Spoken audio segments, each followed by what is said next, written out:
My name is Chase Bolander. My Mechatronics 470 midterm project was an information center that my wife and I could use in our home. To do this project, I had to learn to code in CSS, or at least learn to read it. I also had to learn how to code in JavaScript. It's a pretty cool project, so let's take a look. Here is the information center. If we bring the camera in a little bit here, you'll notice that we've got the time along with the current date and the current weather, and then there's just pictures floating in the background.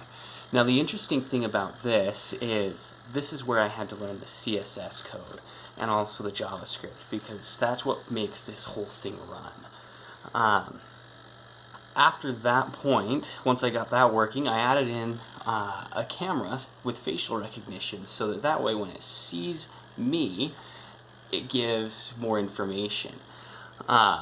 So if I go ahead and turn on the camera, this actuates my servo motor to move out of the way of the camera. And then if I get in the field of view of the camera, you'll notice that the screen gives a lot more information, such as the calendar and an extended forecast, along with this little menu button here, which is actually my input. So if I push that, I have the options to shut down or reboot the system. Specifically, these inputs are for if we're going out of town, anything like that. So then I can turn off the camera again. It goes away, and as soon as this thing stops recognizing me, it waits about 5 seconds and then takes away the information. So my actuator was a servo motor.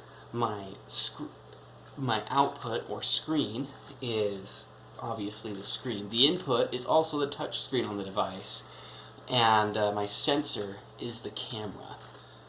This project was lots of fun, and my wife and I plan on adding additional functionality in the future, which would include like keeping a dinners list on there so that we know what we could have for dinner. But that was my 470 midterm project.